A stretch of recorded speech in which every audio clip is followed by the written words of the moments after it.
Hare Krishna, dear devotees. Let us continue reading the book Civilization and Transcendence, but by His Divine Grace, Śrila Prabhupāda. All glories to Śrila Prabhupāda. The topic is civilization means regulation. Pushta Krishna asks, may I ask the next question, Śrila Prabhupāda? Are fasting and other dietary regulations necessary for leading a spiritual life? Srila Prabhupada answers, certainly. For advancement in spiritual life, such tapasya is essential.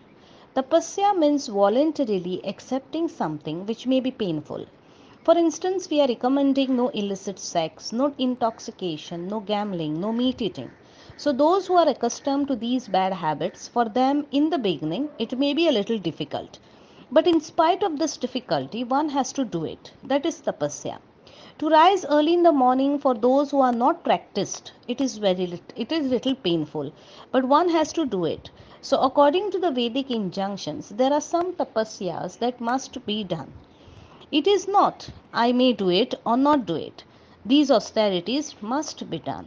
For example, in the Mundaka Upanishad, it is ordered that if one wants to become self-realized, one must approach a spiritual master. Tad vijnanartham sa gurum eva bigachate. So there is no question of optional. It must be done. And one must carry out the order of the spiritual master and the order of the Shastra or scriptures. When you follow without consideration of whether it is convenient or inconvenient, simply because it must be done, that is called tapasya. Tapodivyam, like other great spiritual authorities, Rishabhava orders that this human life is meant for austerity aimed towards realizing God. Therefore, even in our Vedic civilization, we find so many rules and regulations. At the very beginning of life, one must be a brahmachari. He must go to the spiritual master's place and act like a menial servant.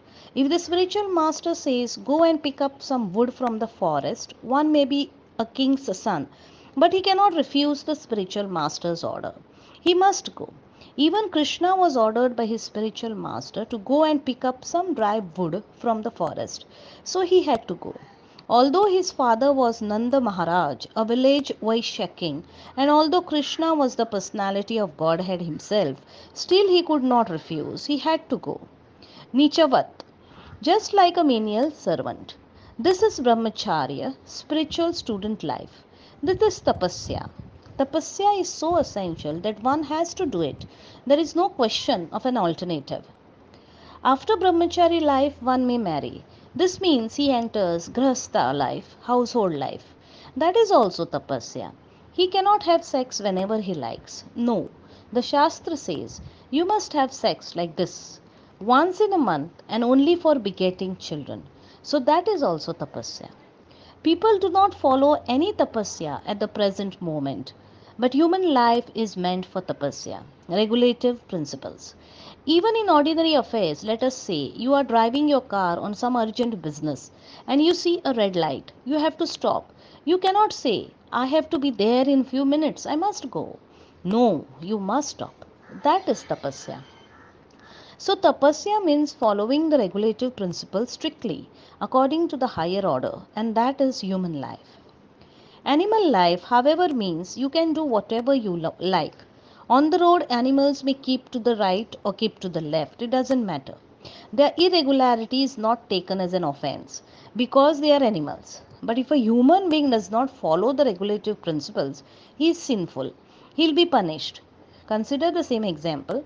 When there is a red light, if you do not stop, you will be punished. But if a cat or a dog transgresses, never mind the red light, I shall go, he is not punished. So tapasya is meant for the human being. He must do it if he all wants to make progress in life. It is essential.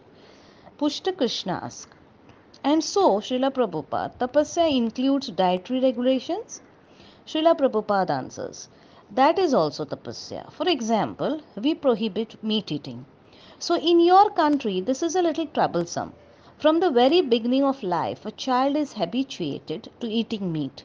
The mother purchases powdered meat and mixes it with liquid and feeds. It is to the infant. I have seen it. So practically everyone has been brought up eating meat. Yet I say, don't eat meat. Therefore, that is troublesome. But if one is serious about becoming self realized, one must accept the order. That is tapasya. Tapasya applies to diet, to personal behavior, to dealings with others, and so on and so forth. In every aspect of life, there is tapasya. That is all described in the Bhagavad Gita. Mental tapasya, bodily tapasya, and verbal tapasya.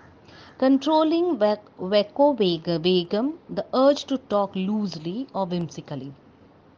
You cannot talk nonsense. If you talk, you must talk about Krishna. That is tapasya. There is also tapasya in connection with krodha vegam, the urge to express one's anger.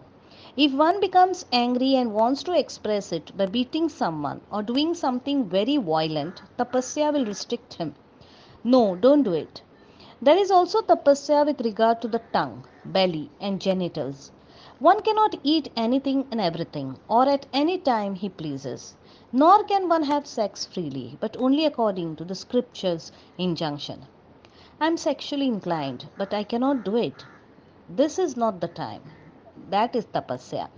So one should practice tapasya in every way, in body, mind, words, personal behavior, and dealings with others. That is human life.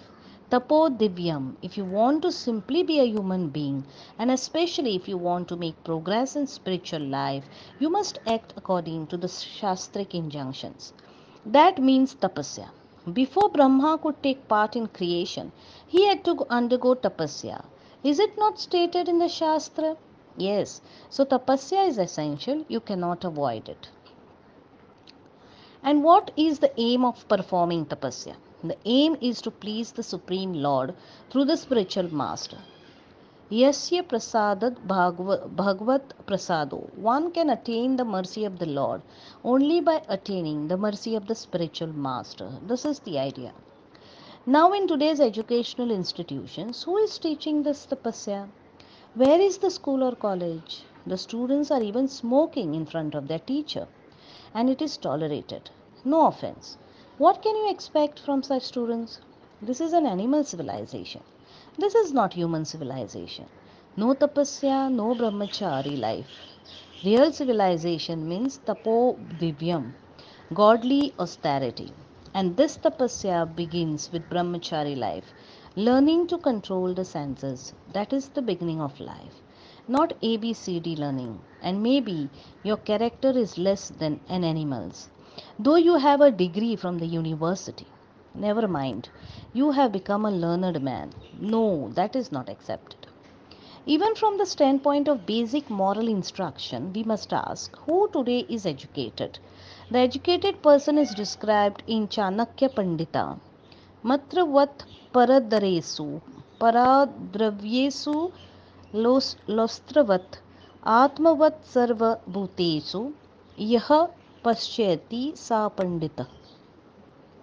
The educated man sees another's wife as his mother, and another's property as untouchable garbage, and he sees all others as equal to himself.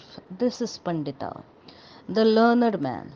In Bhagavad Gita 5.18, Krishna also describes the Pandita.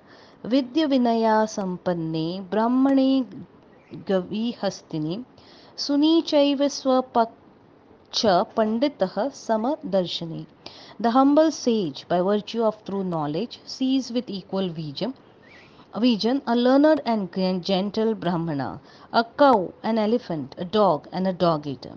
That is a learned man, not this degree holder. A degree holder who has no tapasya and no character. Krishna says he is Mayaya Partha Jnana. His knowledge is stolen by illusion. Although he has learned so many things, nonetheless, Maya has taken away his knowledge. He is a rascal, he is an animal. This is the perspective of Vedic civilization. Hare Krishna. Thank you, devotees. We'll stop here.